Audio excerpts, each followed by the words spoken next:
नमस्कार दर्शकों, आप सभी का स्वागत है जहां हम धार्मिक और सांस्कृतिक कथाओं की जानकारी साझा करते हैं।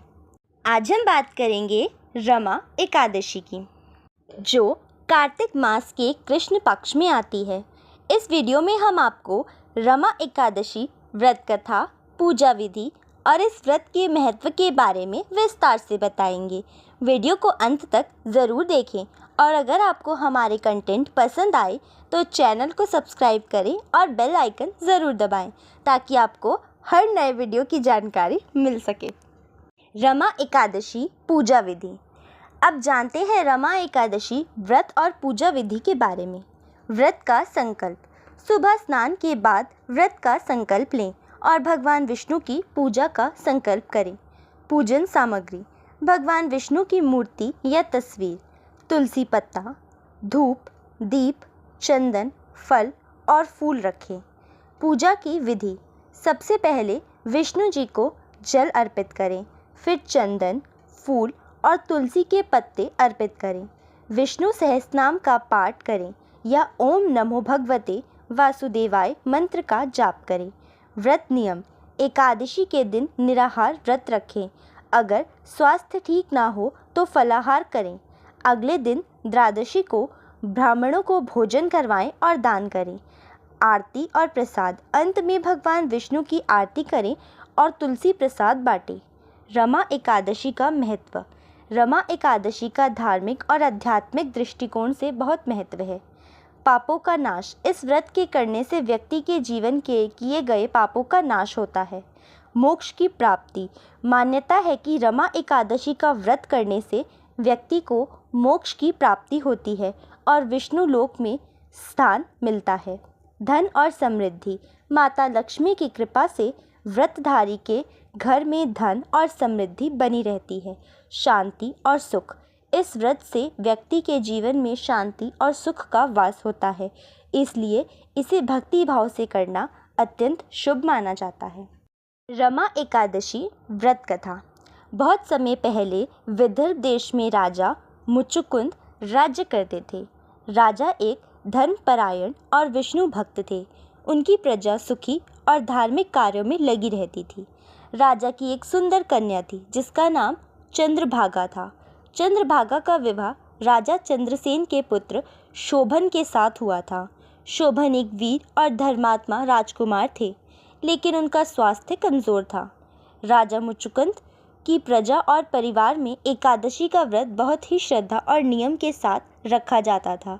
सभी लोग इस दिन उपवास रखते और भगवान विष्णु की पूजा करते थे। एक दिन शोभन अपनी पत्नी चंद्रभागा के साथ अपने ससुराल आए। उस दिन रमा एकादशी का पावन दिन था। चंद्रभागा को व्रत के नियमों का पालन करना था और उनके परिवार के सभी सदस्य भी इस व्रत का पालन करते थे। शोभन के स्वास्थ्य को देखते हुए चंद्रभागा चिंतित थी कि वे व्रत करने में असमर्थ होंगे। चंद्रभागा ने शोभन से कहा, यह व्रत बहुत कठिन होता है और उसके नियम कड़े होते हैं। आप कमज़ोर हैं, इसलिए इसे ना रखें। परंतु शोभन ने कहा, मैं भी भगवान विष्णु की कृपा प्राप्त करना चाहता हूँ और अगर यह व्रत मोक्ष प्रदान करता है तो मुझे इसे करना चाहिए। शोभन ने चंद्रभागा की बातों के बावजूद व्रत करने का निर्णय लिया। दुर्भाग्य से कमज़ोर स्वास्थ्य के कारण वे व्रत का पालन करते हुए सहन नहीं कर सके और उनकी मृत्यु हो गई।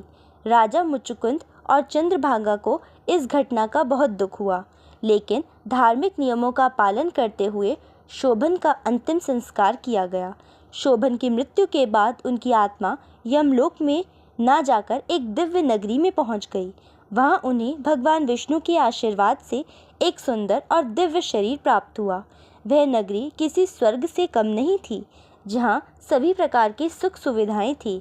कुछ समय बाद एक दिन महर्षि वशिष्ठ वहां आए और उन्होंने शोभन को उस नगरी में देखा। शोभन ने महर्षि से पूछा कि वे इस दिव्य नगरी में कैसे पहुँचे, जबकि उनका जीवन सामान्य था।